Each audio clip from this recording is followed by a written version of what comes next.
લાગવાપાત્ર થાય જ.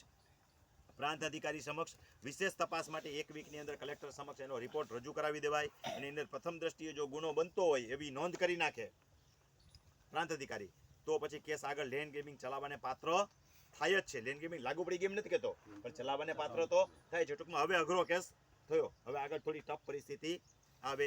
ઉપરાંત આવા કેસની અંદર સમિતિ પ્રાંતે ન કર્યું તો તમે સમિતિ સમક્ષ પણ ફરિયાદ દાખલ કરી શકો છો, અને સમિતિ પોતે પણ વધુ તપાસ માટે જણાવી શકે કે ભાઈ આમાં લેન્ડ ગ્રેબિંગનો ગુનો દાખલ થવા પાત્ર થાય છે, તો આગળ તપાસ. સમિતિ પોતે તપાસ નથી કરતી, સમિતિ જે છે એને ફરીવાર બીજા પાસે મોકલશે શબ્દ વાપરું છું.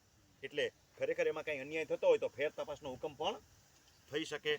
સવાલવાળી અને શરતવાળી જમીન હોય, પટ્ટાની જમીન હોય, પટ્ટો પૂરો થઈ ગયો હોય, નવી શરતમાંથી જૂની શરતમાં ટ્રાન્સફર થઈ ગઈ હોય, અન્ય કોઈ પણ પ્રકારે શરત ભંગ થયો હોય, શ્રી સરકાર દાખલ થઈ હોય, જમીન ખાલી કરવા નોટિસ મળી હોય અને આ અંગે અપીલ કે કેસ પેન્ડિંગ ન હોય તો પણ ગુનો દાખલ થાય. અપીલ પેન્ડિંગ હોય તો થતી નથી, નકર ગુનો દાખલ થાય કે આ જગ્યા તમારી તો છે જ નહીં ને, પટ્ટો પૂરો થઈ ગયો ને ગુનેગાર છે એટલે ગ્રેબિંગ કરી છે તો શું છે, ગુનો દાખલ થાય જ. તમારું એગ્રીમેન્ટ છે એ પૂરું થઈ ગયું છે ને જગ્યા ખાલી કરતો નથી તો પણ એ ગ્રેબર જ છે. તો આવી બધી જમીનની અંદર પણ ગુનો દાખલ થઈ કે પણ તમારી કોઈ પણ મેટર પેન્ડિંગ હોવી જોઈએ નહીં. તપાસ સમિતિનો અહેવાલ 1 વર્ષમાં પૂરો કરી નાખશે એટલે પછી FIR માટે મોકલવાની થાય.